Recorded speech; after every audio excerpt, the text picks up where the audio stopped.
Um,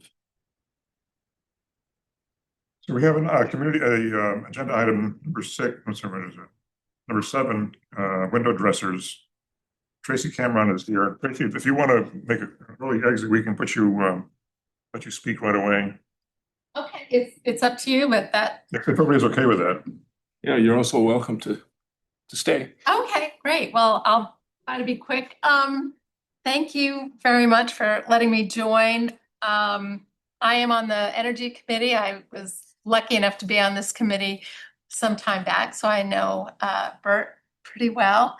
And one thing I'm interested in is reducing energy, particularly helping people with their energy costs and low income folks. So I'm here to tell you about an event that I'm hoping to have in the community at the end of January, perhaps February.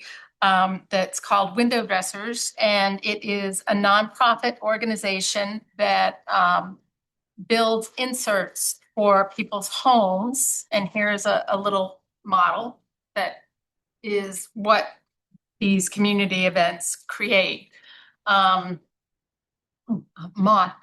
So these are custom measured for people's homes. There are two layers of poly film here.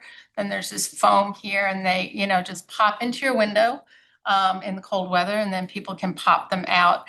And they're made, I don't know if you want to pass that around. It's all volunteer built. So what they do is like a barn raising event, and they set a week aside to build these and draw on community volunteers to put them together, and then we distribute them to people's homes. So they're built at cost. The goal of the organization is that 25 to 35% of the inserts get delivered to at either low cost or no cost for folks that are struggling with those bills and might not be able to afford them. I think that some people just anecdotally told me that maybe it's about $50 an insert, but they're all custom. So what happens is once the date is set and we have a place and whatnot, a team of measurers goes into people's homes who are signed up for this. They measure, they tell them right there how much it would cost to get the program. And then the orders get collected for this community build event where volunteers come in, they put them together. I participated in Exeter last year when this was their second year doing it. And I thought it was very well organized. They were very meticulous about the workmanship because, they really want to be a high quality product. So I'm here to solicit some help and support.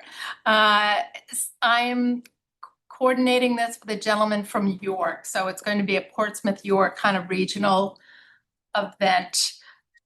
There are already maybe 10 orders from other builds. So they're already in the queue that Portsmouth could take on. But we would need to just kind of advertise, get people who are interested. They go to the website, and Window Dressers takes care of all of that. But we would really like to get 2 or 3 people who are willing to devote their time to help with outreach. So making sure the community knows about it. I think Councilor Tabor is setting up a time for us to talk to Rotary, but any other organizations that you can think of or folks that might be interested in volunteering. They have it like a barn raising. So there's food, there's lunch, and there's breakfast, but we need a volunteer to help coordinate that, go around to local businesses, see if they would donate bagels or, sandwiches or whatever. So that's really why I'm here, is to hopefully get your support for doing this, but also to see if anybody is interested in helping take on sort of a leadership role on one of these tasks. And the other thing is we have someone who is going to sort of lead the measuring because he's done this at a number of them before, the gentleman from York. But we would need a couple of people to go out and measure in people's homes. So you go in groups of 2 for safety for everyone. And, you know, you get trained, but you go in, you have laser tools, and there's a program that you go in with into your laptop. So you can kind of get the pricing and information right there. So any questions or? Is this something the Energy Committee is sponsoring or supporting? Because maybe that's something this committee could think about doing. And I don't know if that's helpful. It's not getting people actually on the ground. So a quasi yes, Counselor Tabor is on board. He's connected me with Karen Conrad, and I'm talking to Community Campus tomorrow to look for a space because finding a space is really the first thing. So it doesn't have to be like I could do this on my own in terms of window dressers. It doesn't have to be sponsored by an organization, but I think it's really helpful to have the support of everyone in the community that's interested. And during the actual build week, how many people like you need to be on task, you know, and building the. I mean, I think I'm trying to think maybe 10 or 12 at each shift. So there were like 4-hour shift in the morning, 4-hour shift in the afternoon. And you didn't need to be skilled. Like, you know, one table is set up and they come in and bring in equipment that is bespoke for this. So one was, you know, you put together the frame, and then another station is you're putting sort of double-sided tape here, and another is you're putting this polyfilm, and then this. So, and they train you. So you're just doing one task. So I did it, and I'm not, you know, it's pretty simple because you're just doing one task. There could be like 20 people per day that to cover both shifts. Yeah, yeah, Right. People who repeat shifts, they can come in multiple days yeah. if they really enjoy it. Yeah, yeah, it was fun. I actually had a really good time. It was fun. Yeah, it sounds great. I'm on we have a community organization called Seacoast Climate Action Now, and we have ways of reaching the community that we could help advertise this. So I think we'd be fully on board with doing that. Get the word out. Do you have an approximate like month or season that you're planning to do this? And I'm sorry, I have just a couple of these with my information and also some window dressers. It's a terrible copy, but like what the benefit has been over the last years. I'm hoping to do it in January only because most of the builds are done like in the fall and winter. And Exeter's is the 3rd week in January.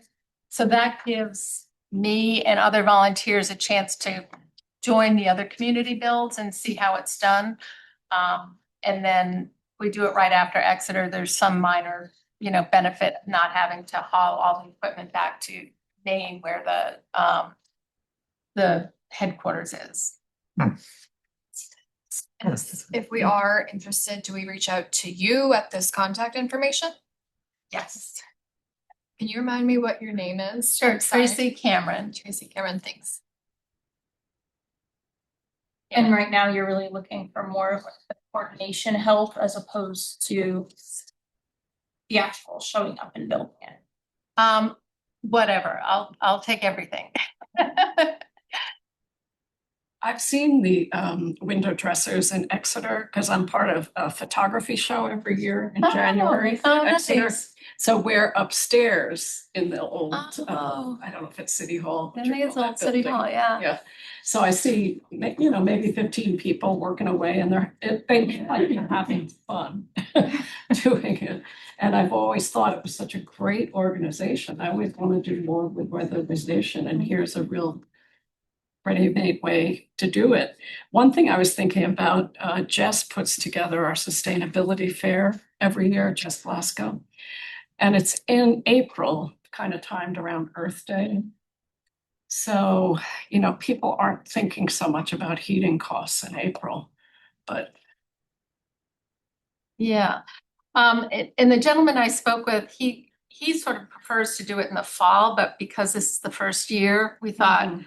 maybe in the winter cycle might be good, but yeah, doing something maybe after the next sustainability, yeah. Maybe we could have a demonstration at the fair so people would see it and know Yeah. that they could sign up.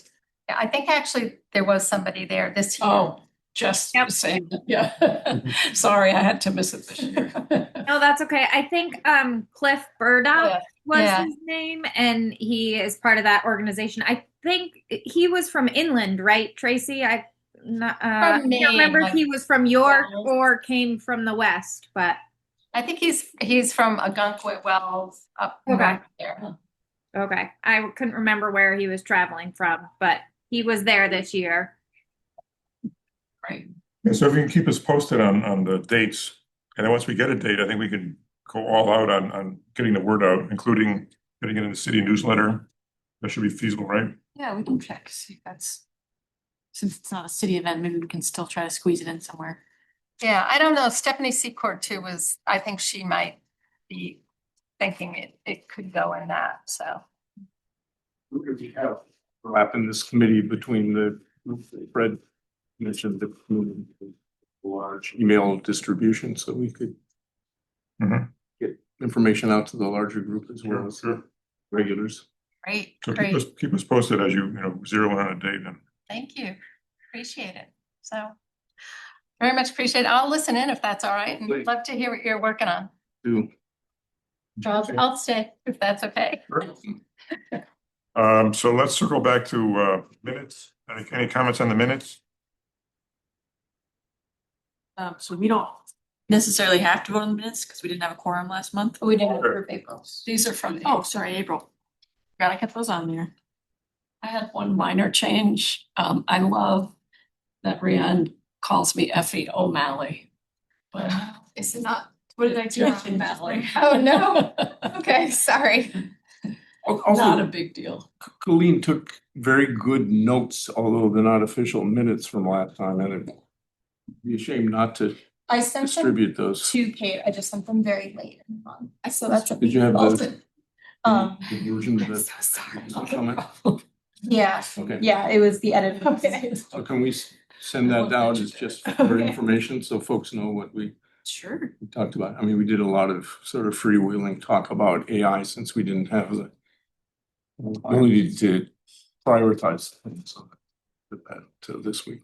So, So we're considering the April minutes right now, is that the? Yeah. And any kind of comments on the April minutes or a motion to accept them? Motion to accept the Second. minutes with the editing of Effie's name. Second, All in favor? Aye. Opposed? Okay, and can I make a motion to send out, I guess it could send those out the next time you have a distribution. And Colleen's Uh, May minutes. Notes from last month. need to vote on that? You wanted, is that a motion you said? Make a motion to send out Colleen's notes from last month, so it's information. All in favor? Aye. Hi. All opposed? All right, next we have committee organization. So that's committee recruitment. So we have Wendy as a possible candidate. So thank you for considering it. No pressure. We do have a new member. Yeah, I saw in the council minutes, what's the status of that? I've never met her. But is it Marta? Did she come to one of these meetings or did we just email her? Maybe that's Epi did. I can't find it now, but Marta something was approved on June 8th as a member. So Can we reach out Not to at her the first to meeting. welcome her? yeah, we must have her email somewhere if she applied, so we just didn't know she was applying. So I think she applied a long time ago. Remember, like maybe almost a year ago, Kate, we had 2 applications, if it's the same person, and she actually came to a meeting. I think she's an attorney. Yeah, okay, But yeah, then contact info. yeah, I think, again, I'll look through my emails, but if it's the same person, I should have her email because I reached out to her as well as the other applicant at the time. Okay. And All right. her contact info would be in the packet with her, like, where the minutes in the agenda packet, like her application will be in there with her email. It should not be black. Maybe it's blacked out, but the city clerk would have it. Okay, we'll send her an email then. Just touching on committee recruitment more broadly, I put out a call for new committee members and everyone who said, I'm interested, does not live in Portsmouth, which means they did not read the little post I made. But one of the things that we had discussed last meeting was more committee recruitment focused. And Kate, if you have the project proposal outlined using committee recruitment, that you can send out after, Oh, just, okay. we will be deciding our priorities or our projects for the year. I don't know if this needs to be a concerted project in the way that other things do. You and Jess created the welcome packet last year. I feel like that's already enough. If then we also reach out to new members, in terms of welcoming people once they're here. It's just that continuing finding new members, which is challenging, for every group that I'm in. Yeah. And at one point, we talked about looking for members with skill sets, Yeah. knowledge, backgrounds, like energy was something Energy, we housing. talked about a couple of times, because you're singly representing us on the Energy Advisory Committee. But I don't know if we had other issues identified or skill areas. I think housing was another one of those. And then also we discussed like neighborhood representation, getting folks just from different places in the city to attend. I would say another topic might be public health. Mm, So housing, yeah. public health and energy seems like nice things to Mhm. strengthen if we can get members. The other thing is that last month, we spent a little time on an AI poster that I think Kate had done amazingly. And I think the idea was that we would use something like that in the outreach. Did you save that somewhere? Somewhere, You could do it another in 3 seconds, but we could. I think you and Bert were going to touch base on Yep, and that to see if you wanted to change anything. sorry about that, Bert. It is sitting on my work laptop, which I don't have with me right now, but we can Yeah. pull that up. Maybe you could send that around and Or, yeah, send it around. sharpen it next meeting. Jess? I was just gonna offer up possibly somebody, and I don't know what you mean by housing, but building and energy efficiency. I feel like we had Tori and Aubrey who were really helpful in understanding that sector, and they've both since resigned. So maybe somebody in that avenue might be helpful to have on the committee. Mhm. Yeah, that would be great. I was thinking more, like getting people into housing and like where people live, all of those things, but yes, also building design for sure. Does anybody know anybody in that field? I think that getting people into housing wouldn't be so difficult to find because there's such an activity in that topic now in the city, housing. The Blue Ribbon Committee. I'm Housing talking Group. about like the Tory skill set. I think those are both useful but different. Yeah. Yeah, What I'm saying, does anybody knows anybody that's sort of in yeah. Tory's line of business? No. Maybe we could reach out to contacts for that. So I would be happy to do it for the getting people into housing because I think that's the connection we've sort of been on the fringe of other times. And that's such an active area between the city formal committee and all the activity that Jerry Duffy is doing with his distribution to maybe look for someone who might have an interest in the community. If we still have the list of households who signed up for Bright Action, that might also be a group we can draw from. This is sort of like, as a committee, do we want to approach committee recruitment with like, just a general, every month somebody reach out to some, or you meet, take the opportunities as they come? Or do we want it to be like we're going to specifically send someone to attend a chamber meeting and say, we're looking for, like, how structured and intentional do we want to be about it, as opposed to being present and when somebody flags as a potentially good member, being open and inviting to them? Yes, So if we're gonna do the former, I Okay, think both. both, that to me would like rank as a committee project in terms of time and intention. right. And in the past, Kate, you put something in the city newsletter that was really successful. Drawing people in, and I think we kind of invited people to come to a meeting and see how much fun we are and how much fun it would be to be on the committee. And I think it was successful, but I had a question about getting people into housing. I'm not making a connection with Affordable housing.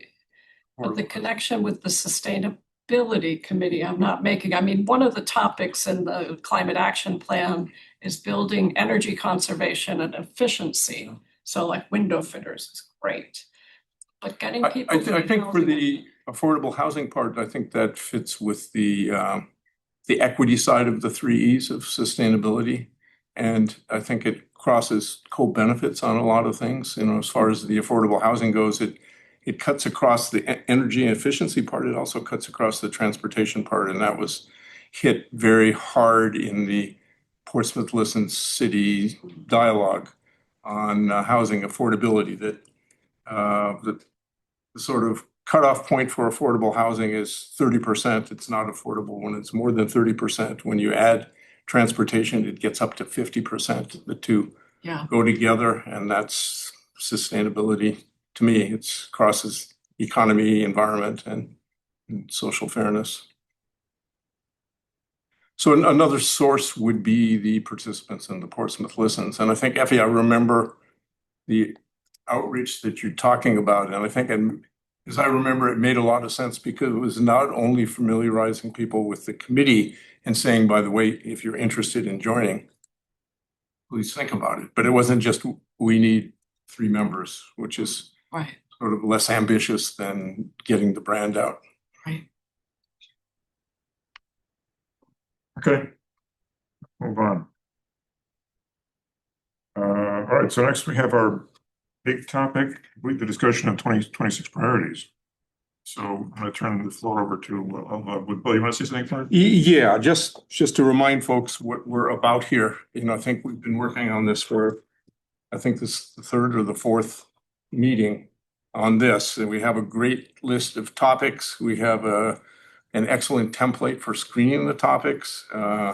Last meeting, which some of you weren't there, didn't see, we had a sort of a mapping comparing feasibility costs to potential impacts. And those are all tools that Fred and I and Colleen have developed. And I think Colleen has volunteered to move this through to a conclusion, which I think would be a wonderful thing. But Fred, I don't know if you wanted to add anything to that and then talk. Yeah, the goal is to, just to kind of wrap up the analysis portion phase, have people indicate their willingness to put their name on a project and move forward with that.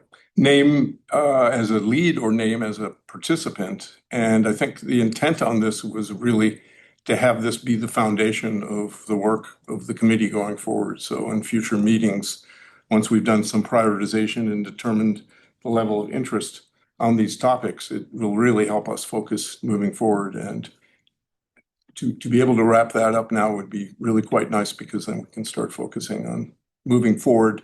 Although on a lot of these topics, they continue to move forward. Awesome. Can I? Please. All right. Hello, all. Yes, so we've been through the template a few times. We have the priorities list. Would you share the priorities list? Like Bill and Fred said, the goal today is to go through the things we haven't gone through, have those discussion times, but really make the decisions. The chances, if we come out of this meeting with everyone's giving like a firm commitment to every single project priority, that's great.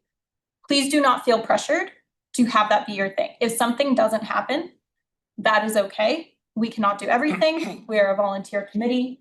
But really, we're going to just be going through each one. For those that we haven't discussed, we'll discuss them. For those we have discussed, we'll present and refresh folks.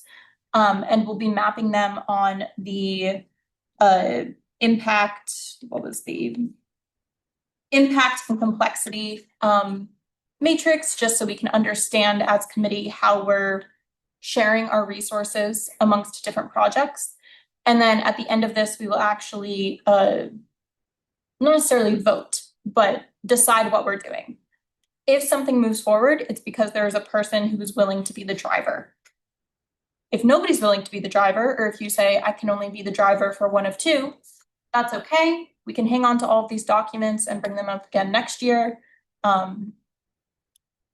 No pressure to commit, but if you do commit, you are committing to pressure going forward, I guess, is you don't have to commit, but like if you do, it's gonna mean something. So if we go over to the priorities list again, the multimodal city study was currently in the CIP. So do you want to do the project proposal for this one? Yeah, I can do it quickly, and we've circulated a write-up for it, so you can crib from that for the summary as well, so I wouldn't worry too much about getting the details in there. But this is one the committee has really worked on and advocated for a couple of Yeah, or the summary that was in the email. For a couple of years, and we reframed it to align with the new council objective number 2, which is make Portsmouth a multimodal transportation city. And I think at various times, as we as a committee proposed a CIP project that went through different CIP readings, the council asked the committee to come back with recommendations for the CIP, and this was one of the recommendations. Different city council members have reframed it different ways, and I think it currently has made its way through drafts of the CIP, the final CIP in December 8th, and the proposed annual budget that was voted on, I think, earlier this month. And it is, I think, as described, it describes it really well. I think when it's described as a microtransit study, that's really out of date. It now says, let's say in the final CIP, this project funds a $100,000 feasibility study using available state and federal funds to evaluate expanded public transit options, including microtransit, a shuttle bus, or a hybrid approach. And I think that list of options is really the right way to list it. In the final CIP in December 8th, it ended up going in alongside the $3 million of funding, bond funding for parking, but funding this, I think the last word on this was $150,000 for this and some parking activity. And I heard informally that it's now $50,000 in the final budget, but the final budget has not yet been released. But I think through this process of our committee recommending this as it's been reframed around transportation options, it's had a lot of city council support. On the final CIP, it was unanimous, I think. So I think we've got to wait until the final budget is posted. Maybe, Kate, you thought in July. I also saw Daglin post something a couple days ago saying that it was posted, so maybe it's online. So the multimodal project, as it stands now, doesn't need to be an active project for the committee in the way that it would. No, I would say it needs to be an active project and that we continue to advocate for it. And an important part of it is the creation of a task force. I think our committee needs to be actively involved in this. The task force is supposed to report back by October, which I think is a real stretch considering the time.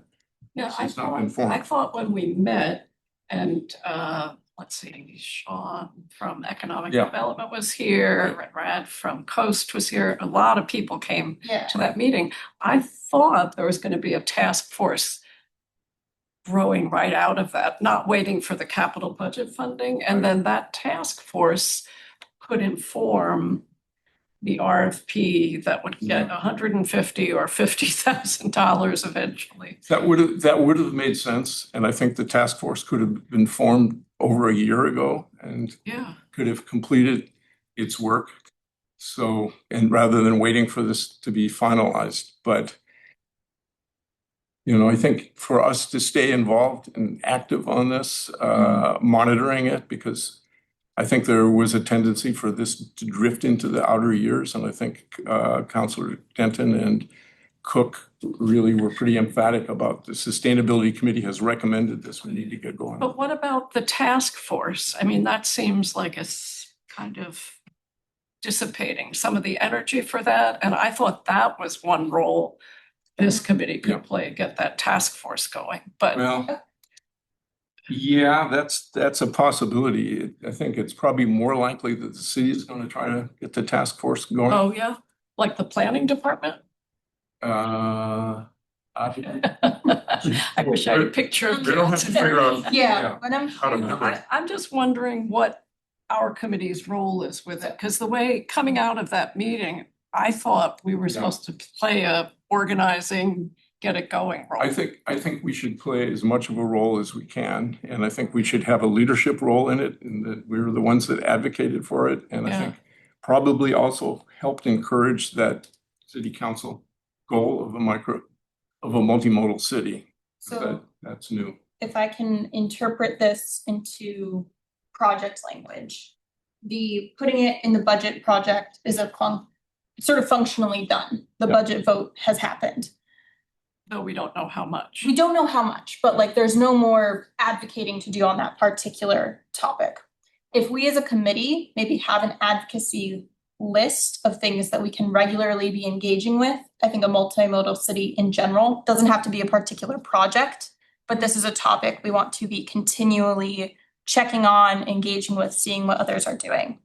The creation of a task force and the committee leading in that sounds like a distinct project to me. So if we consider that for like today's purposes, take a note if that's something you're interested in, and we can add it to what we'll map. And then at the end, if that is something that we have enough interest from the committee in, that can be one of the projects for the year, is the Sustainability Committee being a leader on that task force. So where it says number one, multimodal city, it's Really, the Really task the force task force. creation will be what Okay. that. It's the task force, but it's also monitoring what comes out of the Yeah, budget and the so- CIP. And I think it's important to be clear that the multimodal city is not limited to public transit. It's multimodal, meaning walking, biking, and alternatives to single occupant. right, cars. yeah. So for the purposes of this, and Jess, I do see your hand, so I will go to you in a second. There's the project is the task force formation. The continual advocacy or topics of attention would be a multimodal city. And that is something we want to, there are gonna be opportunities that come up, there are gonna be other projects that fit with this, but it's not something that we have a particular goal for beyond the task force. Jess? Not to muddy the waters, but since we're talking about CIP, and proposals we made last year and status, is that on anybody's radar as far as projects to be keeping track of Yes. what's happening with all of them? And All of our CIP proposals from last year are on the project proposals list for this year. So part of going through this process today is updating what happened with each of them. but beyond that, like, are we suggesting that people are going to stay active and committed to trying to follow those through and support whatever in whatever way we can from a committee? Is that I part of would say some of the yes. things listed here? I would say yes for this one, definitely yes for this one. Monitoring, active, finding out exactly what the final funding is, and potentially advocating for future funding. Tracking of the CIP items, each one is a different project on the project proposal list. Okay. So yes, it might not say CIP in the title, like electrification of the city fleet doesn't say CIP in the title, but that is functionally what it means. And as far as the template goes for the cap, it's yes in the cap, and CIP, of course, yes in the CIP, Do we assume, Bill, that you're gonna take lead on this one? unless anyone else would like to flip for it. Can't think of anybody better to do it. Great. So what I'm, just to summarize, the multimodal city project is a go functionally. And the specifics being continuing to drive the creation of a task force with a note that multimodal city, wherever we end up in the budget or with the task force, is a topic we are going to continually be engaging on as opportunities come up with other committees, community events, all those things. Is that accurate? Beautiful. Great, thank you. Wonderful. All right. Counselor Hopkins, if you're there, this is gonna be the refresh of the car-free challenge. So I'm just gonna talk through what your proposal was. Just to remind people of what we discussed. This was the it's a International World Car-Free Day. Partners could include Coast, Commute Smart, Sabre, UNH Wildcat Transit, essentially all of the normal multimodal transit people involved. The goal for this year, this is something that happens in September, so we wanted it to happen. It's generally it's an event. It would require organizing the event, getting all of the streets blocked off, getting volunteers coordinated, with the eventual goal of this being something we do annually. Reporting, we discussed getting clickers, some sort of low barrier tracking system, a reward program. We talked about doing a social media campaign, potentially a web page. How do we target schools? How do we target the senior center? You know, different groups. Very low funding needs. The only piece being perhaps a marketing budget, signage, volunteer coordinating might require staff time or one of us taking that on. High stakeholder engagement, critical success factors being workplace and school buy-in, sufficient advertising, RAIN,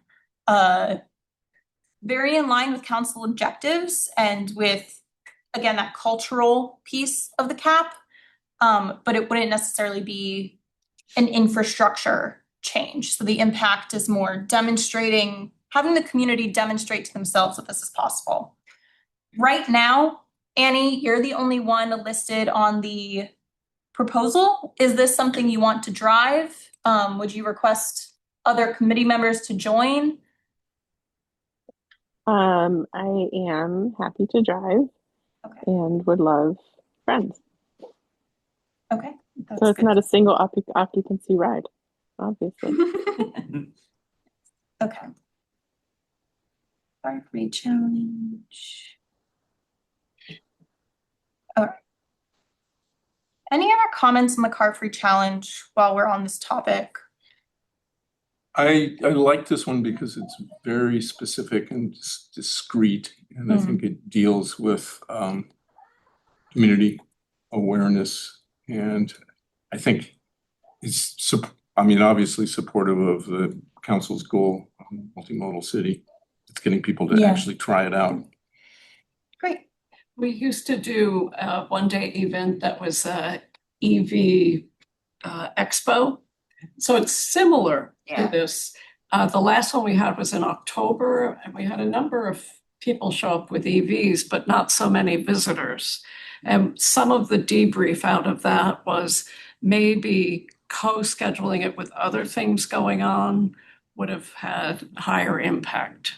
So just something to think about. Bert, do you remember that we worked with somebody on a bike day in Portsmouth that closed down major parts of the neighborhood for just biking? Peter. Yeah, we had somebody driving and they had t-shirts. Yeah, it was a lot of work. There was one guy, Yeah, one that person was driving it. It was interesting. 2 or 3 years, and Lots of volunteers. yeah. Yeah. And he was the dynamo, one person. Yep. Great. The next piece is electrification of the city fleet, which was a CIP request by the committee. Kate, do you have an update on that? Sounds like it got That killed. was Josh Yeah. Denton's request for a few years, and the Yeah. reason that Kate and Peter are listed is because the next thing we need is an RFP Yeah, for this. yeah, and It got It got killed, it right? cut just out got of the killed in the budget. budget, so. It just got killed. Yeah. So that one we don't have to track.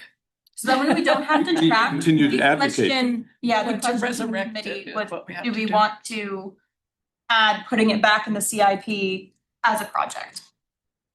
I think so. I think it could definitely be like another September CIP item because that's one of the ones that the climate action plan listed as like a due in the short term for long-term benefits. So something that we'll have to tackle sooner rather than later. We need to continue to hit the climate action plan Yeah. recommendations so they don't get Yeah. put on the back burner. Also, we already have the template and all the information for that So it'd be CIP. an easier lift. Just, Counselor Hopkins is raising her hand. Maybe she has some insight as to why you're canceled. I do. Well, one, because the budget was a beast.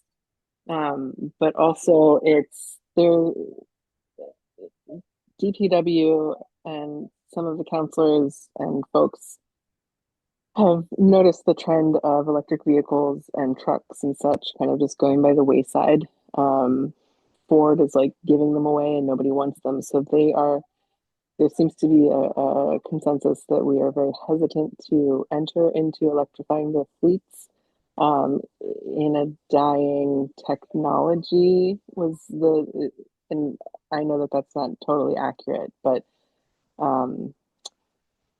the electrification of like trucks and bigger seems to be on the down and out, and the mayor and DPW like we're not, but we love the idea, but the product isn't here, so we should wait for a better product in the future. So that would be a hard sell, I think. Not unworthy, but I don't know that it would be well received or supported. Okay, thank you. Mm-hmm. Kind of helps us understand what the challenge is and what we would have to do to try to counter the challenge if we chose to go that way. And on our list, somehow school buses is added. Maybe someone meant it with a question mark, but it's not really about school buses. No. This one, so we could just cross that out. Because I remember the That's- school bus was a separate item, wasn't it? Yeah, separate. So an electrification of the city fleet project would be putting it back, another request for funding in the CIP, which would involve editing the information from last year to better address the challenges and concerns that the council had this time around, and then keeping that pressure on as we make it to the budget next summer. Is there anyone? This summer. Yeah, September 18th is when the new CIP proposal. Yes, but then We keeping bring the it- pressure on, if it This makes it summer. into the CIP, I'm sorry. if we make it into the CIP in September, Oh, okay. then continuing to advocate for it even after it's in the CIP so that it eventually makes it into the budget. Cause it was left out of this summer's budget. And often the CIP is placeholders for future items with future budgets, future funding, or funding to be determined. But I think keeping it in at least as that, I think, is a positive thing. And I So- think is consistent with the view that the technology is not immediately at hand. But could Which- be. Yeah, and I think that that's something that if a person was to take this on, part of the task would be better educating the council or other stakeholders on what the reality is, doing some research into this, cause there's many views out there. And just with our list here, we should be careful about the titles, like it's a plan for the electrification of the city fleet. It's not the It's a study. electrification of the city Yeah, fleet. It's a study. It's an RFP. It's a RFP, it's a Development. plan, a study with recommendations. Hmm. You know, True. best practices, other places, how to phase it in, Yeah, you know, what first. So we might want the plan, if they say the technology is not coming, then make the plan now so that you're ready when there's really cool trucks. Or even, Vehicle. even short of making the plan, if this is a topic the committee is interested in, we can inform ourselves as part of the research to support CIP proposal, not, something far short of doing an RFP and getting an expert consultant, but just if that's something we think is important, we can do some of the work ourselves. Okay, that can be our backup, yeah. Awesome, so an RFP for plan for electrification of the city fleet. Is there anyone who's willing to be the project lead on this? I am. Wonderful. Great. All right. Moving on, hey, do you want to go over the GHG? Oh, sorry, I'm skipping number 4. Feasibility and capacity study of all city-owned properties for solar. This was another CIP item. Do we know the status in the budget? No? It was in the CIP, it was added to the Jones Ave solar array, Mhm. but I don't know if it's in the budget.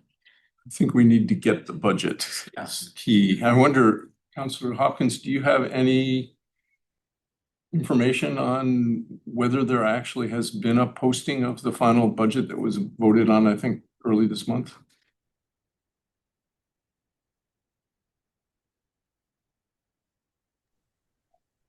Sorry, I couldn't tap unmute. No. Answer.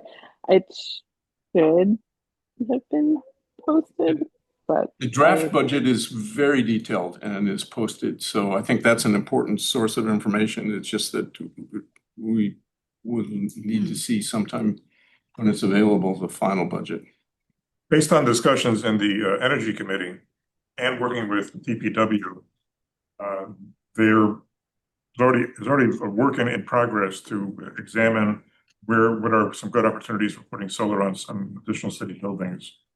So there's already some momentum to this. I'm not sure how that relates to the CIP item or an RFP or something, but as I said, Energy and DPW are kind of moving forward with this. Given that for the time being, they don't believe that Jones Avenue is feasible. Raise their hand up. Jess? You just answered my question. It was funny. I was thinking about the Jones Ave site today and was wondering what the status of that was because I hadn't heard recently. So they are not pursuing it because they don't think it's feasible. Well, it's just, it's going to be, the study that came back from the contractors pointed out some issues where we have to run cables through wetlands, and there's a long permitting process, and there's, there's the permitting process for Eversource is like 11 months. So that puts us beyond the date when certain credits are going to be available. So, it's going to be an expensive project, a lot of complexity, a lot of uncertainty because of the wetlands.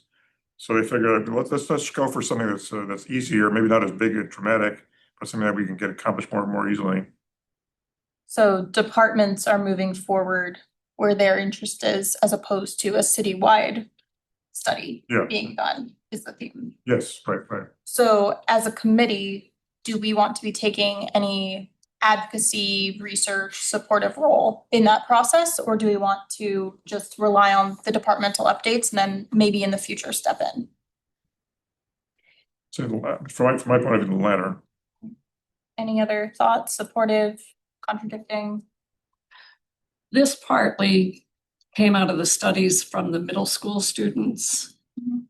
where they recommended solar on parking garage rooftops and parking lots. It was really creative, and we wanted to kind of validate their work and also have the city be more energetic about finding renewable energy sources in the city. So the write-up said not just rooftops of public buildings and schools, but parking lots, the transfer station, community campus, all these things, so. You know, I don't know if Energy Advisory is gonna pick it up and push it or what. Yeah. If we were to push it, it could be that we are communicating with those departments about making sure that the departments had access to the middle schoolers' reports and just said, hey, this is what came out, or it could be just a sustainability committee reach out that they were a resource that exists if they're working on this. Doesn't have to be necessarily a full-blown project from our side, but just that continual re-engagement with people who we know are doing the work. And then the middle school recommendations, those could be done anytime. It doesn't have to be done this year. Mm. So I would say that, there is some momentum in doing some low-hanging fruit with solar.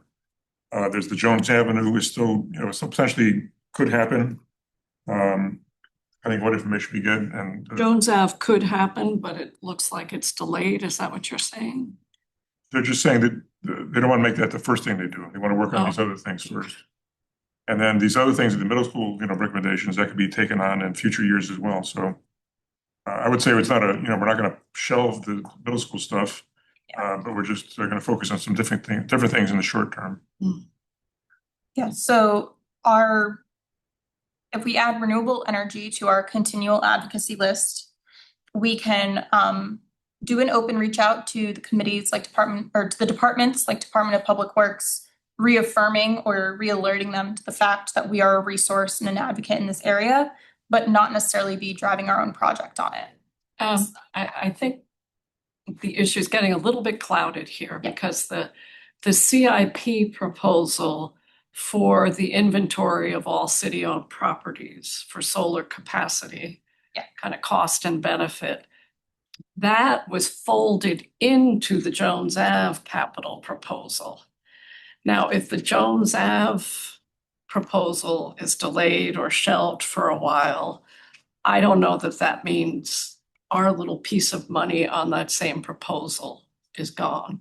Well, they spent money on doing the Jones Avenue study. Yeah, but there was lots of money in that capital budget item. I think I have it in front of me. And we had only 75,000 in there or something, So that could be I think we have to see- recycled and proposed again with the Jones Avenue, just as a sort of a side, Right. describing its status, but still advocating for the. So we can look at the capital budget that was passed. Once we get that, it's really important. Because I believe there would still be money there. I just, I've been on this committee a few years now, and I just see the calendar page is turning like in the old movies, Okay, it's not happening. The months are going by, the years are going by. And Portsmouth is not real up on solar, we really could be doing more. And that's partly what I see this committee and Energy Advisory for. But that's my opinion. Well, that project is still in the CIP, which was final December 8th. So it may be that it needs to be updated for the But next is it in the CIP. budget?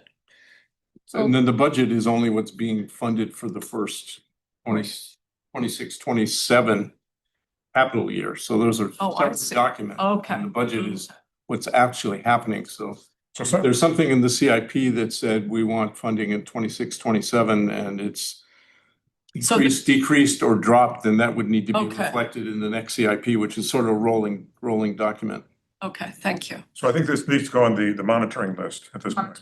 Okay, that makes sense. And if it ends up not being in the budget, we have the option of elevating it up to a full project. And then the other question is, somebody who's willing to take the lead on this or Be the driver. yeah, or not, or maybe not now, or maybe later. I'm not looking at you while I'm looking around the room, but Well, I think Effie already volunteered for something else. So Yeah, I volunteered Yeah. for the waste one, number so let's just, 5. monitor this as a committee, and then if action is needed, then we can see where we are. And the action may be just giving another updated CIP proposal for September. Okay, we have an update from Councilor Hopkins. Oh, no, I was just saying I would I can be the driver of monitoring for budget and stuff. Oh, great, all right, Thank thanks. you.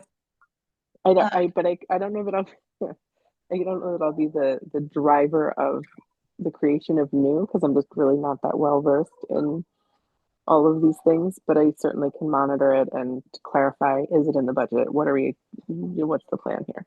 And Perfect, report back. sounds good. And you probably wouldn't be making a CIP proposal because you'd have to vote on them. Ah, yes.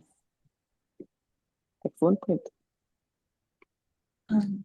Great, that sounds like a plan. Moving on to GHG inventory, Kate, you actually had a update for us last month. Yeah, that sounds right. So the project already started. So we had a UNH Sustainability Institute fellow start last week.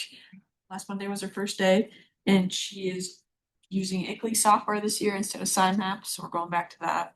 And yeah, we've already started gathering data for 2025 calendar year, and we're already finding areas, at least of the municipal emissions, that we could pull even more data from. So like new kind of data sources that we didn't think of in the past years. So on to community in a couple weeks, but for now we're getting municipal data together. Great. Could we invite the fellow sometime later when Yeah. she or he is finishing there? Yeah, her name's Ella. She's To give us an update, that would give her a chance to meet the committee. yeah, actually it would be great if she could give us like a little update. What is her timeline? She finishes by August 21st, I think. Okay. So we have her for a little bit, then she's back at UNH. But yeah, She great. might do it in August or maybe September. Yeah, maybe like late July, early August when she's got a draft together. Yeah, it's a great idea. Be great if she came in July before she was so close to the end, you know, because our August meeting is August 27th. Maybe like when she's starting Yeah, class. she's already gone, so So maybe at the next meeting. look at July. Right? Okay, that's my favorite update of this whole process. Mhm. Rest. Cool. Zero waste effort, Kate, I sent you the completed proposal, just now. I can also just summarize with words. So this, where the zero waste group sort of landed was, a request for a CIP proposal to get an RFP, for a zero waste consultant, to evaluate what is the best pathway for the city, for residents, for businesses, to get to zero waste on the CAP timeline. We were doing a lot of research. The research has been done by various members of the committee, so we know that there are ways to do it. But what is the best way for Portsmouth? What is the best way to engage people? Cambridge, Mass has a zero waste plan done that people can look at, as an example. I think Effie, you're taking the lead on that. Is that on this? Yeah, and I actually did like a sample CIP proposal. I just sent it in yesterday, so I don't know if Kate has it to put up. A CIP proposal for the waste thing. I can Send read it it to me. just as easily. Okay. Um, I got anything. it would involve the Public Works Department and the Planning Department, and it's citywide. It's not like one neighborhood or street or whatever. Linked to the Climate Action Plan. And the description is very brief. This project will develop a zero waste plan to demonstrate options for Portsmouth to reduce waste sent to a landfill or an incinerator. The plan will include specific ways the city could reduce, reuse, recycle, and compost at least 90% of its solid waste. The plan will outline recommendations, best practices from other municipalities, and New Hampshire statutory limitations, if any. Specifically, the plan will explore options such as pay-as-you-throw, curbside composting, and ban on single-use plastics. The plan will provide cost and saving estimates for each option. Great. And we estimated, I don't know, 75,000 for this plan. Great. And you had to see if they have the check boxes on the form. So I did say it addresses a public health or safety need, lower air pollution and water pollution levels, reduces long-term operating costs with reduced landfill fees, And I put a question on my form just because I don't know enough about the enterprise funds, whether we could use them towards something like this. Because, Yeah, I'm not sure. you know, it does operate with enterprise funds. But what I was gonna ask this committee is, I would like to suggest, if the committee wants to go forward with this one, that a couple of us meet with Peter Rice, the Director of Public Works, sooner than later to see what he thinks about this and where his department is at with this. So I just wanted to pass that by the group. That sounds really good. And you want to lead this one, Effie? Yes, please. And Rhiannon, are you still on board? Yeah, I'd like to support if Good. that works for you. Right? Yeah. And Yeah. Jess? Absolutely. And, Nancy, not here. Kristen, who's Kristen? Kristen Shaw from the Health Department. Oh, yeah, yeah. And I'd also love to be involved. Definitely the most popular one so far. Yeah. Yeah, well, Bird, we all at one see it. point you expressed interest in this one. I don't know. I did, but I'm seeing that, I'm watching how, I'm watching a lot of stuff. Okay. Thank you. He has to take care of his napkins, so Yeah, he's already done. Awesome, cool. I'm just teasing Bert. And Nancy mentioned interest in Yeah. this, so I'll run into her. I always run into her, so. Great. All right, so the zero waste effort, specifically a inclusion in the CIP for a zero waste planner RFP is being led by Effie. Next step being meeting with Peter Rice. Moving on to coastal resilience zone. Kate, do you want to present that? So it's kind of like a back burner item that is one of the big CIP adaptation pieces of formalizing an official overlay district in Portsmouth that's like a flood hazard area that would put more restrictions on zoning things. But in terms of projects that Peter and I are tackling right now, we have our hands full with the inventory and the heat resilience study. So it's not something that we'll probably get to this year, but we'll probably put more effort into it next year, I think. The more I see how much effort this heat plan is taking, I'm like, actually, I can't do another one. So Kate, does this have to do with both the state law and then also the part about the plan about not coastal flood resilience, I think they call it. Does this relate to that? Yeah, so we already have kind of restrictions based on FEMA standards and then our own extended flood hazard area, which is like anything that's like 10 feet or below sea level in Portsmouth in terms of topography. There are restrictions on what you can build that's new. So I think our first idea with this kind of area or zone is that we would have like adaptation and resilience requirements built into like new building standards and like if it's city projects, like making sure that things are ticking boxes for like resilience to coastal flooding and storm surge, microburst events. It's probably a good one. Yeah. We're all feeling that.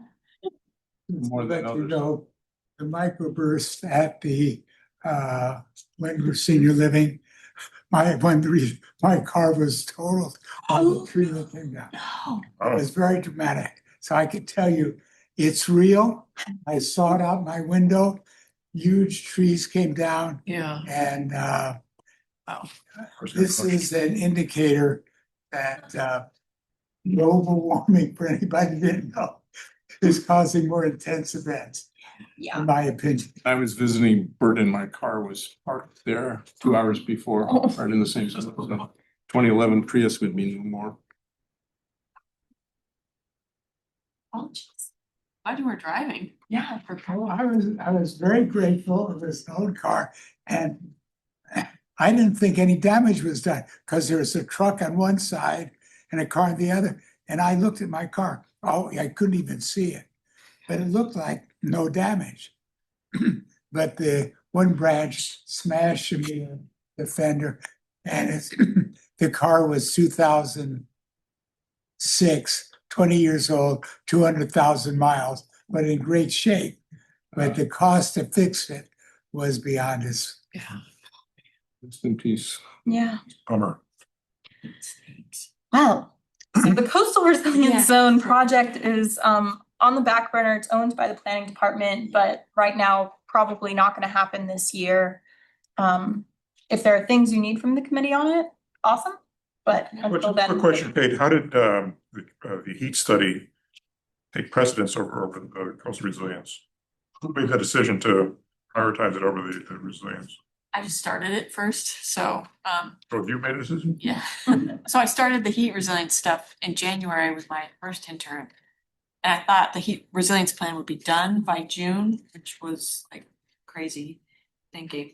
Because it's a huge undertaking and we need more outreach. So by the time the intern was done, I was like, you know what, this is gonna be a year-long project, so I'm prioritizing the heat resilience plan mostly so I can spend the summer getting outreach, doing surveys and talking to people about the heat as they're experiencing it, so then I can wrap it up in the fall, winter season. Yep. Yeah, I realized it's like a one-person team. I only do one thing at a time. Sometimes two, but usually the second thing falls behind, so. Moving to the stakeholder engagement strategy, this is currently owned by Bert, if you're okay with continuing to own it. Where this project ended up landing was that really 2026 would be about evaluating what engagement mechanisms exist to us, who in the community and the other, just who are the stakeholders that we need to be talking to. So that we can develop some sort of toolkit both for the committee, but also others who might be interested in how to engage stakeholders on sustainability issues. This is really like the cultural shift piece that is hard in sustainability. How do we make that happen in a way that's less just disseminating information and more an active dialogue and engaging with people? So looking back on what has worked, what we haven't tried but could, and sort of putting all of that information together so that we have it going forward with the committee. Does this tie into some of the things you did with the matrices of It stakeholders? And it ties into it. Ideally, Bert and I would be putting together some sort of formal toolkit with more of a historical perspective of the committee and Seacoast climate action that Bert has. And some of that, like how to functionally engage with communities in a meaningful way. Jess? I think I appreciate the process and trying to have a bit better plan. I also think that there's real value in connecting with Kristen about this one because I know that they are trying to work with restaurants to get them to participate and skip the stuff. And that is a strategy that is in the climate action plan. And it could be, I feel a bit that that is part of the community that is kind of missing in the climate action plan right now is our businesses. And that might be an active way for us to really kind of move on this community engagement piece and do something that could be productive. An ongoing case study to draw lessons from and maybe engage with. Yep. And start to make connections and start to get the business sector thinking about our climate action plan here in Portsmouth. And Jess, I'm glad you brought that up because when I was thinking about recruitment, I don't think we've had many that I can remember, anybody from the business community. And if we talk, we've had education, but this might be a way to get somebody in the business community who's passionate and maybe recruit somebody from them for the committee. So I like that connection.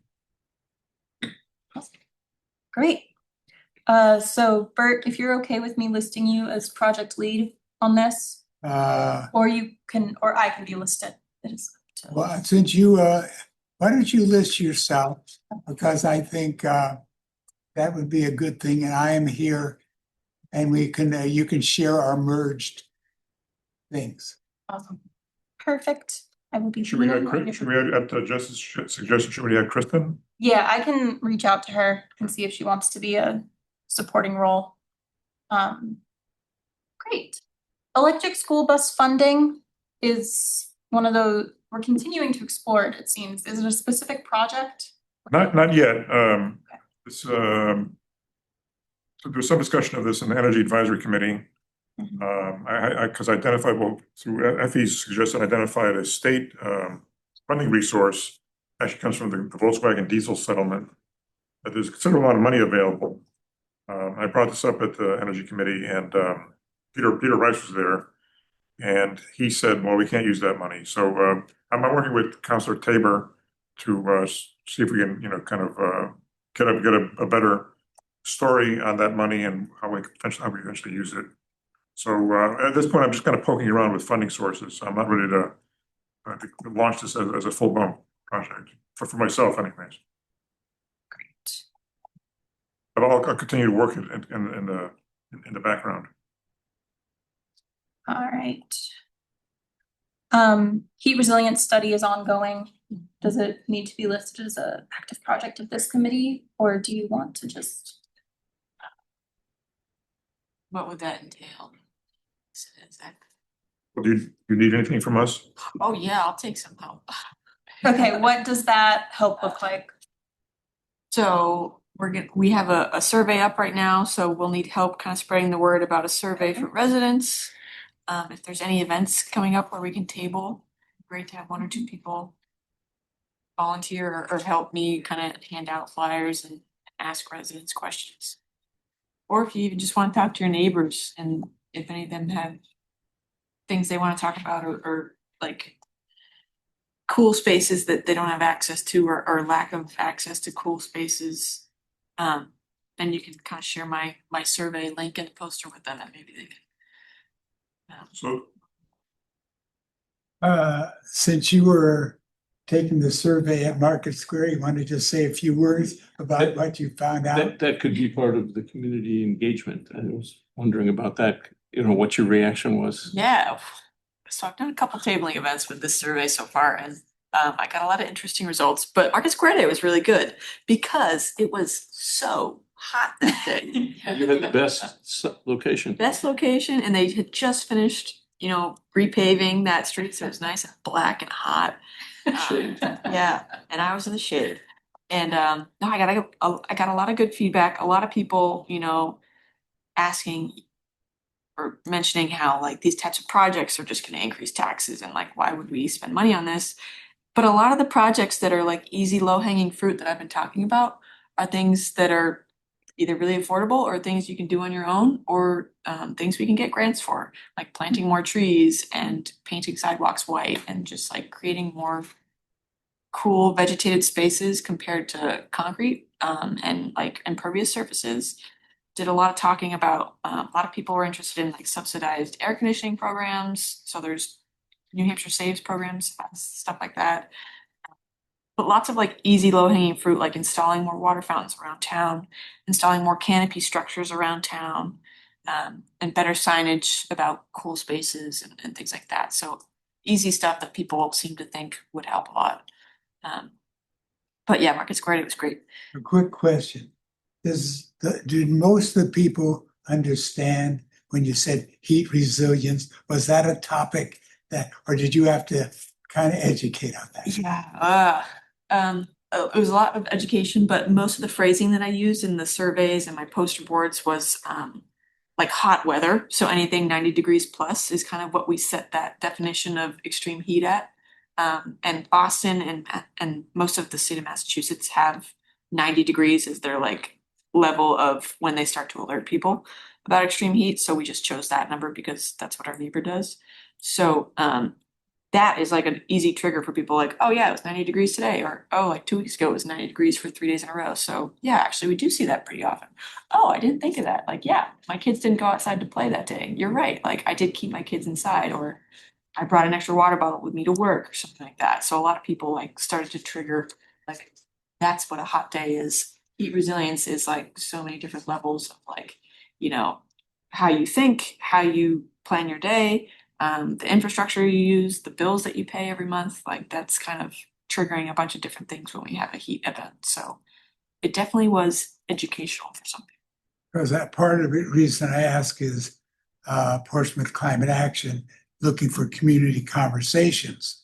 And heat resilience might be something, if we could word it right, might get out and then you could get more information out. That'd be great. And maybe we could get someone similar to the person that came a couple of years ago that was some sort of healthcare worker maybe, or a doctor that talked about like health symptoms. Yeah, If we could get something like that was good. along those lines, but with heat related like issues, that'd be awesome. Well, Kate, on the city website, are there resources for really hot days? I'm sorry that Kristen isn't here.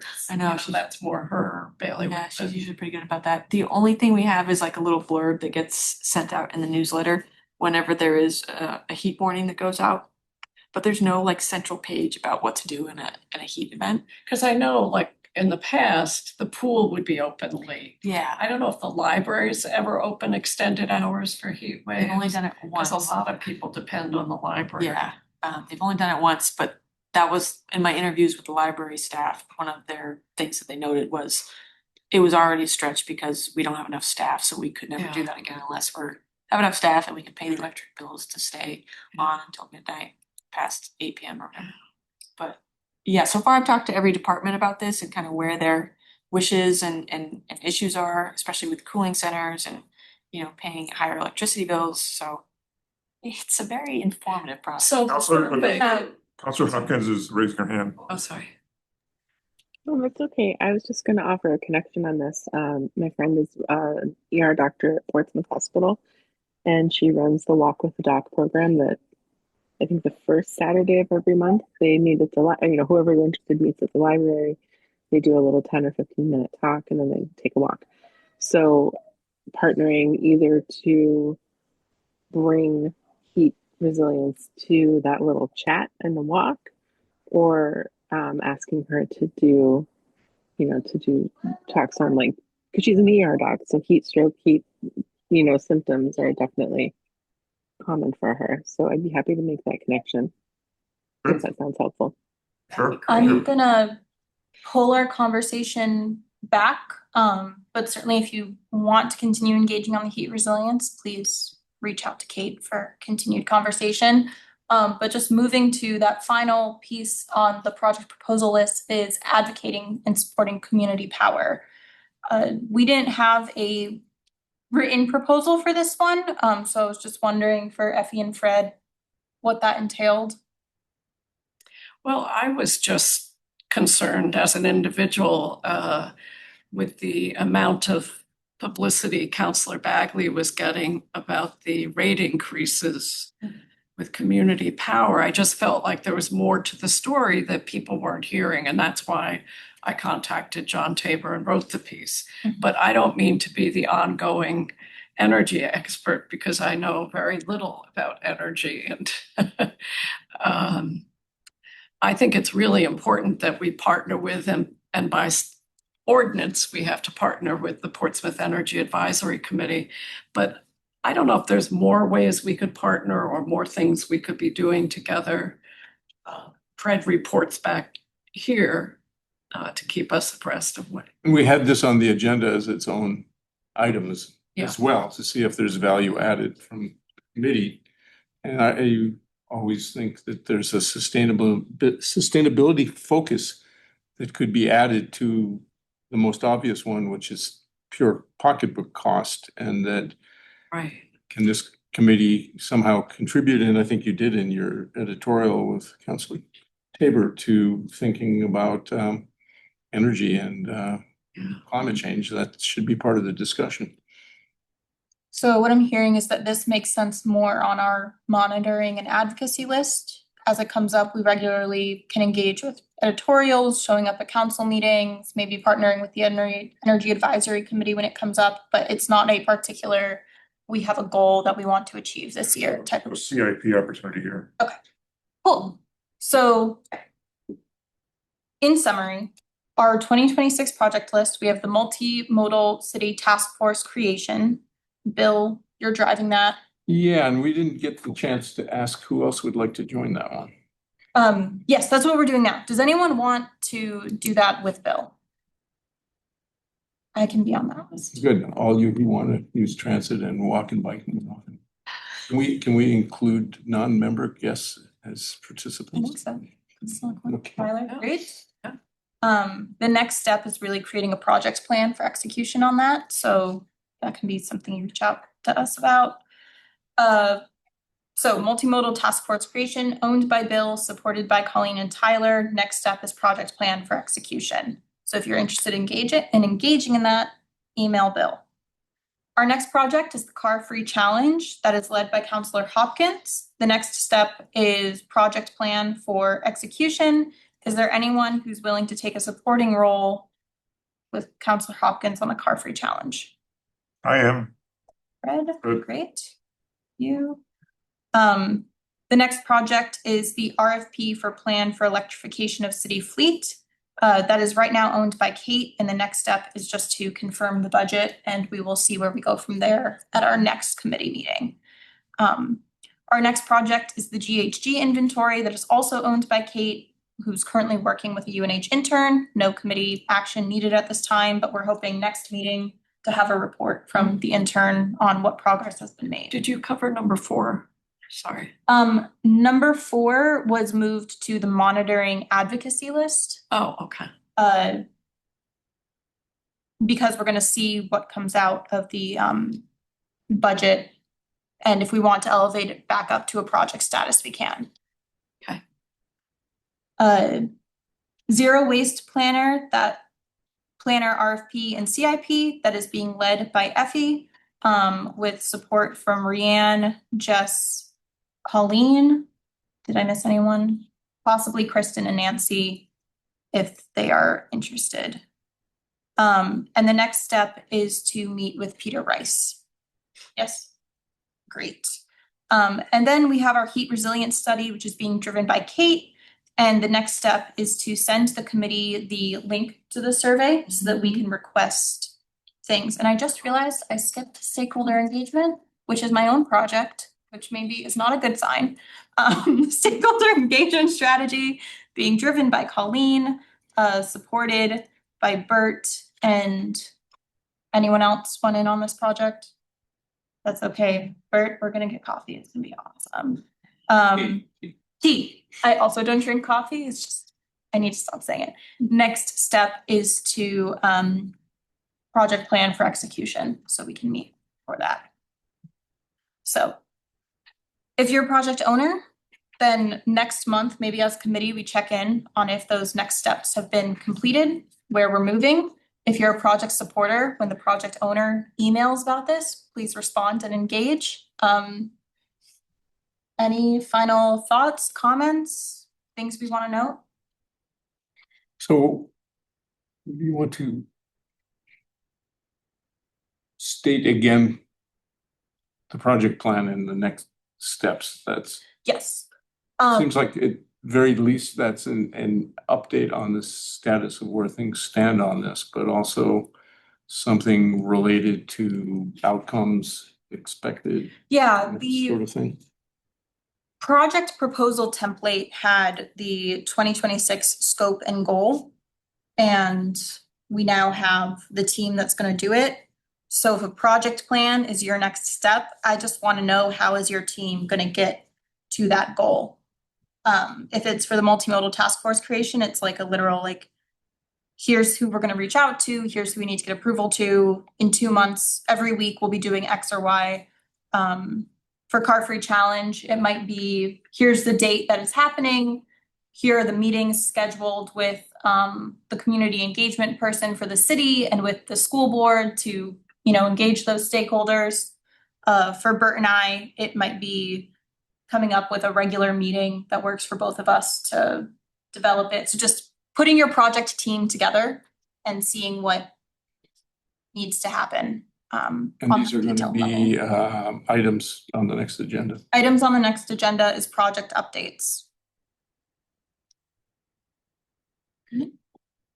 Well, thank you all for going on this journey with me. Thank you. Well done. I Well love done. a project. Well done. Congratulations. Yeah. Thank you. Good job, team. We did it. Colleen, you drove the drivers. I asked for permission before I did this. I said, can I please speed run the project list? And they said yes. So apologies if you didn't like it. I did ask. It's great. All right, so next on the agenda, we have community power.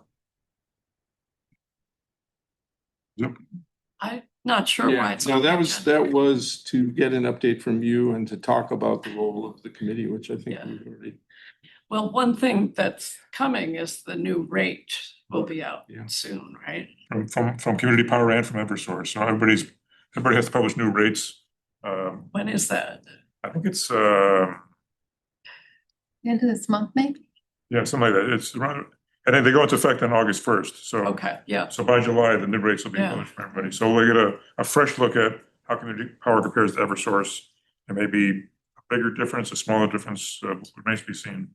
It's also worth noting, you probably saw the article that I think the utilities, they estimate are in the hole by 50 million or so. So it's certainly not just the community power, it's timing and it's a lot of other Right. factors, so. yeah, Yeah, Eversource has been under recovering by quite a bit, so right,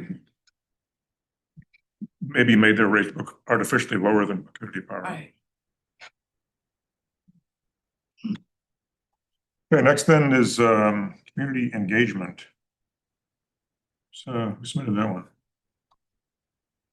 And I think that one is just an update on any activities, and I was thinking that Kate's update from Market Square was. Oh, what yes. she did. And that was really, you were tabling for the heat resilience, not the climate plan. No, I talked a little bit Recruiting about, members for this committee. I should have, I should have thought of that. I was mostly talking about the cap and how that plan was a strategy that came out of it. A couple people wanted to know about the master plan process, and I was like, I'm sorry, I don't know anything about that. Because I'm not working on it. So it was mostly about the heat plan. And just trying to pull as many different people in as I could. I got a lot of Southern Maine people, like Elliott and Wells and York. But I still took their input because it was interesting. But that was my first kind of event where I was talking to, sort of the group of people that always come to like big town events and things like that. I've been doing a lot more conversations with like nonprofit directors and conversations with the groups of residents. So that was like my first big tabling event. So very different conversations that I've been having. But yeah, so that's going all summer. So if you guys can think of any other tabling events or groups that I should reach out to and talk to. Try Leadership Seacoast. They might be a good, there's some movers and shakers in that group. So either for committee recruitment or just general things happening Okay, there. thanks. I think on community engagement, Bert had mentioned community climate conversations, and I don't think there are any immediately planned. The ones we've talked about are something on CAP implementation, and I think it's a possibility on any of these topics. So potentially some of these project priorities could lend themselves sometime in the future, like the zero waste or the sustainable transportation. I think probably later. There are a lot of things that are sort of pending on this, but there is the possibility of that. And I think we've got a good precedent of Seacoast Climate Action now, Portsmouth Climate Action partnering with this committee on topics. So it's open-ended, but nothing. Makes sense. Anybody else has anything on engagement? All right, next item is updates. So we have Energy Advisory Committee. Let's see, well, the main thing is the community power. They're closely monitoring that and also working with DPW on trying to work these low hanging fruit opportunities for adding solar capacity to city buildings. So they've identified a number of buildings. I don't know the specific ones, but there seems to be a lot of confidence that we can move forward with that fairly easily. And master plan. Yes. Jess, do you know anything about master plan? Any updates?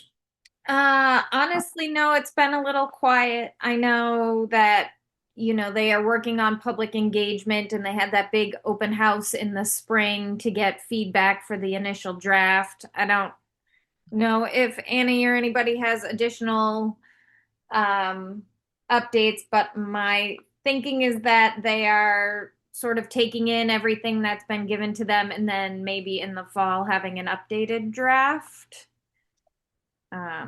But I haven't received word of our next meeting or anything like that yet. Okay. And I'm pretty sure that meeting at Community Campus, they mentioned the next milestone date when they were going to publish the next phase of their results or something, but I don't remember what the date is. Yeah, we haven't heard follow up on that yet. So Okay. Now, wasn't that kid just wearing a mask? Yeah. Totally different superhero. It's like it's bath time. Or is that a mask? It was bath time, and now we have our Ah, Clark Kent back. Nice.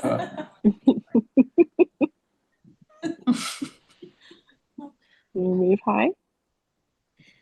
okay, thanks, Jess. Resident parking pilot. That seems to be all over the place. Anybody have any update on that one? think I you- do. Yeah. Yeah. Oh, sorry. Go ahead, Annie. It's I mean it was approved and it is starting July 1. So they'll put the kiosk out maybe in the next week or so on Parrot Ave, and we're gonna start with warnings and notes on cars before enforcement, and yeah, so it's moving. It was passed by council and it's on the way. Great. Next, we have the Blue Ribbon Bicycle and Pedestrian Committee. That's back to you, Councilor Hopkins. Has that group met yet? Yes, the group met once mid-June, and we're going to meet the first Thursday evening of every month. And yeah, so far we just established the roles and the mission of the committee and such. And Bill is on it, Tyler is on it, so there'll be some good cross representation, and some working groups were formed looking at different projects. So we'll see what we have July 2nd. Okay. So this committee is well connected to that, and certainly the Blue Ribbon Walking and Biking Committee can be part of that first multimodal city project of this committee. So I think there's a nice, not just dotted line, but firm line between the two activities. I think it has 3 subgroups. One is complete streets, and one is walking, biking connectivity. And those, I think some activity will be underway before the next meeting of the Blue Ribbon, which is going to be the first Thursday of the month.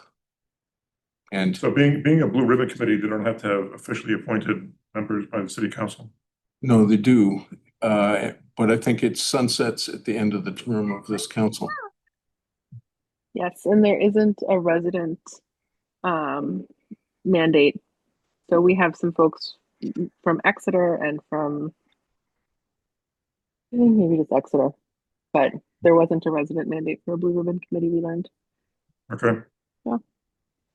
Thank you. New Hampshire school bus grants, I think we already talked about that, unless there's any other information. And then we have the biofuel speaker. Yes, so I reached out to John in the last meeting.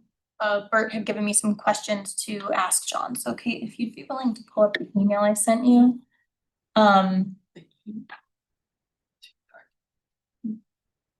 Oh, the 2 documents were included. The email had his responses to the questions. Oh, crap. Or I can just read them.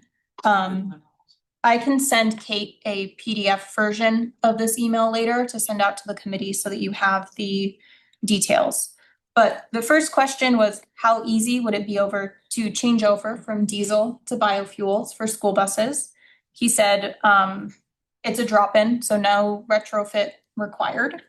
For biodiesel, purchasing 20% biodiesel, 80% ultra-low sulfur diesel, so that blend is recommended for operation in most modern engines. Higher blend levels of biodiesel can be used, but might require retrofitting. So that's an option. What would be the cost differential? There is a cost premium for biodiesel, about $1 more than regular diesel, he said. Prices are kind of all over the place for all commodity markets right now, and it's directionally around the same price as regular diesel. He's happy to do a one-off conversation with folks if we want to get specific numbers. So if we want to pursue this, that might be the next step. And then in terms of carbon savings, he said life cycle emissions reduction associated with renewable fuel standard compliant renewable diesel versus baseline diesel is at minimum a 50% reduction, with the possibility to be up to a 78% emissions reduction depending on feedstocks, processing, and transportation.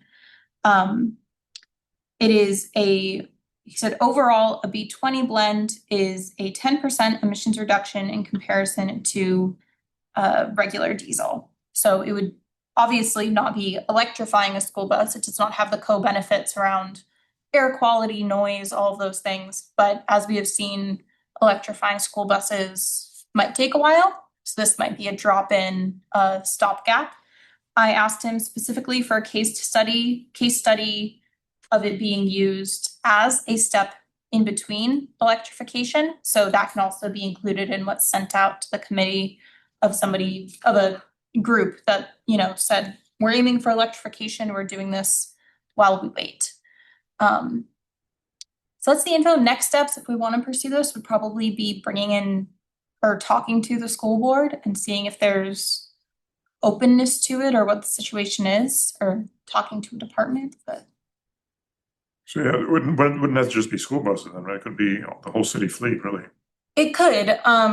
I specifically asked about school buses because of the size of them, and I didn't know if the engines would be any different in terms of the drop-in capabilities. But yeah, this would work on any diesel engine, not necessarily on just like a city commuter car. Could be used on coast buses too. Those are diesels. Yeah, totally. That's an interesting angle. We could talk to Coast about going to B20 if they haven't already. UNH uses renewables kind of a marketing term. Biogas But from the, yeah, they use methane from the landfill, and they have some other blends that they use for Wildcat Transit. So there might be a nearby depot that we could at least talk to. Personally, going off of the sustainability aspect, I think this would be an easy win while we aim for long-term electrification. I do not know enough about the school bus budget considerations to know if this would greatly impact operating costs. If it's $1 more, maybe that's a lot. So getting that information or presenting this kind of situation to those power decision people and letting them know we have someone that we can get more specifics from, to me, would be the next step. But Of course, the vehicles are provided by the contractors, so there may be some contracting considerations. yeah, would you just, Interesting question, because in the climate action plan, it talks about electrification of school buses. So going to renewable diesel, even though it's an improvement over what we have, isn't in the climate action plan. But would it be that we would present it as a phase before we go to electrifying the fleet because it's so expensive? And then the same kind of questions come up because the city contracts for its school buses with Student Transportation of America. I don't know if they use renewable diesel at all. Yeah. So that's. Does your contact have research. contractors? I don't know specifically I did not ask specifically about school bus contracting in this. Because already the climate action plan is how old? It came out August of 24. Dated November 2024. So there will be things like this that come up, Yeah, you know? yeah. I mean, I think that driving towards electrification of school buses is a non-negotiable in the, like, we need to Yeah. electrify them and it has such big co-benefits. But I was quite intimidated by what the discussion last year, and I've been talking to like banks and people about loans that they've done around electric school buses. There was a big push in Maine that kind of didn't go great a few years ago for electric school buses. So if they can be happening on a dual path because we know one of those paths is longer than the other. Would Right. you go over, Yeah. you said 50 to the Sorry, carbon yes. footprint, I was 10% less for B20. 10%, but there was 50% It did, yes. something. I want to know what the So, 50. the full paragraph was life cycle emissions reduction associated with renewable fuel standard compliant diesel versus baseline diesel is at minimum a 50% reduction with the possibility to be up to a 78% reduction based on feedstocks, processing, and transportation. For RFS compliant biodiesel, the biodiesel portion of the blend reduces emissions compared to the baseline petroleum diesel by 50%. Overall, a B20 blend is a 10% emissions reduction in comparison. So the biodiesel part is 50%, but because it wouldn't just be the biodiesel, it would be a blend of diesel because that's easier on the engines, it would actually be at 10% emissions reduction. So the 10% is probably the more important number. I will admit, this is not in any way my area of expertise, so I mean, I'm happy to keep emailing John. He hasn't said. You just clarified what I wanted to hear. Okay, cool. Because if it was 50%, You'd be like. I would say, Right. but now what we're talking about, you have risk, energy output to go through the process to get a 10% is now something It's different. different than if it was 50. That's all. Very, We've got Counselor Hopkins. Two things. One, if it's of interest for me to take this to the city council and ask for staff to do a report back, maybe DPW to do a report back, since we did move the electrification of the city fleet off of the budget this year to see this, to look into this as an alternative for making a step towards sustainability, but not maybe the full, still while waiting for technology, like you said. I'd be happy to put that under my name in an agenda upcoming if that's something that seems good. And then number two, I have to go for bedtime soon, so yes. but oh, you were, yeah, cool. That sounds good, Annie. I think Okay. that would be awesome. The only framing piece is that this is very much a phase 2 electrification, and I would push back on the idea that the tech isn't there. Like, I don't want to do this in a way that then doesn't move us towards electrification in It's the not narrative. an instead, it's just something that, It's Yeah, the next and I- stepping stone. I wouldn't have the language to or knowledge to push back. I am happy to to push back on the electrification thing. I'm happy to say what you all tell me to, but I don't know that information to make a sound argument. But I do feel comfortable saying, hey, we kicked out the electrification of the fleet. We still want to move towards climate action. We need to do this as an intermediary. I'd like a report back from staff on feasibility and whatnot. I think that would be, yeah, that's cool. I would find that to be a good next step. So, yeah, so that would be awesome. Do you want me to send you this email or? Yes, please. Yes, okay. Yep, Great. please do. Send me everything that you've been working on, Yeah. and I can again pull that. And like I said, I'm happy to fight for the electrification. I just don't have the tools. So Maybe Fred and Colleen could give some input on a motion if it's helpful. happy to have that too. All All right, right, well, next topic. good night. I gotta sign off. All right, thanks. Thank you. Bye, guys. Good night to you. Good night. Good night to Bye. you. Sleep well. Sleep well. You're gonna put us all to sleep, Bert. Bye. Next, we have the New Hampshire Climate Action Plan. Yeah, I can give an, Oh, hang on. Go ahead, Jess. I'm gonna derail the agenda for a second, but it felt appropriate since we were talking about speakers. Bill, I don't know if you want to talk about Susan Richmond. yeah, I can do that. I can do that really quickly, and you can expand a bit.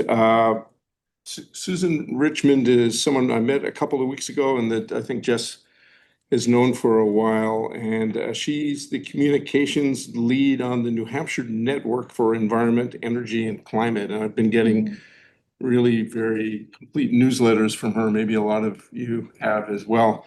But she is an expert on plastics and waste, and I think has worked with Jess on some things in the past, and would be very interested in connecting with the committee, coming to meet us, talk a bit about mutual interests. And I think from my perspective, it seems like what she would bring to us, let's say if she came and talked to us for 15 minutes, is some updates on state policies, legislation, advocacy, because I think she's very involved in that, and some examples of waste programs in some of our neighboring communities like Durham. But Jess, do you want to expand on any of that? I think the question is, if she came, can we give her an idea of what would be mutual interests that she could talk about?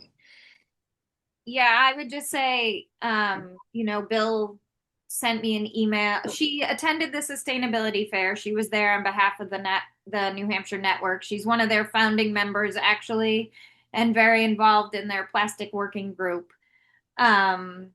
She had given a bunch of things that she could speak about, and Bill had shared that with me. And of the 5 or 6 items she had suggested, I thought either talking about curbside compost might be helpful, or rediscussing the plastics piece, because as Bill said, there seems to be a little bit of momentum at this state, but there's concerns about cost and those kinds of things. So I think she might be able to clear up misconceptions or confusions about some of those things and give us a better idea of where we're at a state level. But then, I know both Skip the Stuff and the Zero Waste Plan and curbside composting are all strategies in our CAP. So it seemed any of those might be good topics for her to come and discuss if the committee's interested in having her. So the question is would everyone be okay if we invited her to come, let's say, either next meeting or the meeting after? I was thinking not the next, if we had your biofuels guy come, but it doesn't sound like we're going to plan that. So maybe. I thought Kate I was thought we gonna had the ask, greenhouse gas. Yeah. Logo image. What? Yeah, President. Essentially. Alright. So why don't we try Just for Kate, maybe for not for Yeah. Susan. So July for For greenhouse gas. the greenhouse gas, and August for Yeah. for Susan Richmond, and probably might say 10 minutes, and then just yes, I think if you're up to follow up with her and give her an idea of what would be mutual interests, and then we'd have some discussion with her. To try to keep it to 15 minutes or so. Okay. Does anybody have any initial, and we can discuss this next month, I guess, as well, as to preference on what she speak to? Because I think she could easily speak for an extended period of time on any of those topics. So Yeah. maybe just giving her a focus would be helpful. I don't know if this is necessarily like a topic, more just a theme, like how municipalities can engage regionally. Like, we're doing stuff within the city. Are there things that we as a committee can be doing to better engage with folks outside of the city? In regards to what? to sustainability. I know it's broad, that's why I'm like, it's not a particular like plastic or renewable energy, but just in terms of best practices. I think Oh. that the specifics probably would be most useful Yeah. from her because she's probably Yeah, and has. we have a project we identified on zero waste. So if she could speak on that topic, that could be an interesting source of information for the Zero Waste Committee. And I think for her to hear about our project on that, I think would be quite good. You know, if you could share where we're starting and get her perspective. But I think also some of the statewide advocacy specifically on the waste and the plastics, I think would be useful because she's Yeah, very. I see, Susan, if I go to the Clean Energy New Hampshire conference, and they always have a showcase of all the different cities and towns and what they're doing with energy specifically, but a lot of what we talk about here. This is a chance to connect with Yeah. that network. Good, all right. Good. On the New Hampshire Climate Action Plan, Kate had sent out an update from our friend Kurt Youngling, who came last year and gave us a very nice briefing on the state plan. I think his message is mostly about things being delayed, none of which is a surprise. I think that with the current administration and the EPA, which has been funding the state climate plans, it's really been deprioritized. And I think a lot of the people in the EPA that have been managing projects related to this, or at least some of the grant funding that might be covered in the state plan, are no longer working or the programs have left. So I think very diplomatically, what Kurt is saying is things have been delayed, but I think that's not a surprise. But I think one of the things that I realized from having been on the transportation working group for the plan is that this is a very timid plan, and it's they from the start limited it to no new policy, no new funding, no new regulations. And I think what they were doing was meeting the New Hampshire requirements to get funding to do the plan. But unlike some of our neighboring states where a state climate plan could be very supportive of a local community climate plan, this is not the case in New Hampshire. If you looked at Vermont or Maine or Massachusetts, it would be different. I think when Kurt came here, he was very interested in what we were doing and to learn from that. But I guess it's a reality check on the context that we do our climate plan. And there's not a lot of statewide support. I think where we would see it in implementation, and he actually refers to this a bit in the message, is that there are other related activities underway by other parts of the state. But where I would look for it on the transportation side is incorporating a statewide greenhouse gas goal or target in the state's transportation plan or the state's investment program. And I don't think that's happened. It would be very nice, but probably surprising if that's something that's underway. So just, it's not done, it'll be delayed. There may still be some opportunities to give input, and I think probably worth just staying informed on how it goes. Good. All right, thanks for the update. Can I get a motion to adjourn the meeting? Motion to adjourn the meeting. Seconded. All in favor? Aye. All right, thanks. Great, good meeting. I'm gonna let accomplished. You're gonna do a checkout? I'd love to. Yeah. help. Especially. Tyler, what are you taking away from the meeting? 25 words or less. Your contact information.